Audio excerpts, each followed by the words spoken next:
Reproductive ഹെൽത്തിലെ ഏറ്റവും important classification question ആണ് IUD അഥവാ ഇൻട്രാ യൂട്രൈൻ ഡിവൈസസിന്റെ ക്ലാസിഫിക്കേഷൻ. അതിനെ നമ്മൾ മൂന്നായിട്ട് ക്ലാസിഫൈ ചെയ്യുന്നു: non medicated IUD, copper releasing IUD and hormone releasing IUD. അതില് നോൺ മെഡിക്കേറ്റഡ് IUD വെച്ചാൽ അതിൽ പ്രത്യേകിച്ച് മെഡിസിൻസ് ഒന്നും തന്നെയില്ല, ജസ്റ്റ് ഒരു പ്ലാസ്റ്റിക് ട്യൂബ് ആണ്. Example Lippes loop. Copper releasing IUD നമ്മൾ വെച്ച് കഴിഞ്ഞാൽ of course phagocytosis sperm cells increase ചെയ്യും. അത് കൂടാതെ കോപ്പർ അയോൺസ് സ്പേംസിന്റെ മോട്ടിലിറ്റിയും ഇല്ലാതെയാക്കും, reduces the motility of sperm cells. Example copper T, copper 7 multiload 375. അടുത്തത് ഹോർമോൺ റിലീസിംഗ് IUD ആണ്. അതിന്റെ ഏറ്റവും വലിയ പ്രത്യേകത ഹോർമോൺസ്, അതായത് പ്രൊജസ്ട്രോൺ അല്ലെങ്കിൽ പ്രൊജസ്ട്രോൺ ഈസ്ട്രോജൻ മിക്സർ ആണ് അതിനകത്ത് യൂസ് ചെയ്യുന്നത്.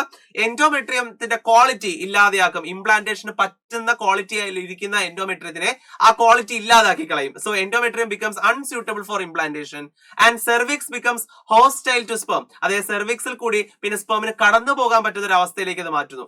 എക്സാമ്പിൾ LNG-20യും പ്രൊജസ്റ്റാസേർട്ടും. സോ ഈ ക്ലാസിഫിക്കേഷൻ IUD സെക്ഷനിൽ നിന്ന് ഉറപ്പായിട്ട് പരീക്ഷയ്ക്ക് ചോദിക്കും. അപ്പോൾ ക്ലാസിഫിക്കേഷൻ നന്നായിട്ട് പഠിച്ചു വയ്ക്കൂ, നിങ്ങൾക്ക് ഫുൾ മാർക്ക് സ്കോർ ചെയ്യാം.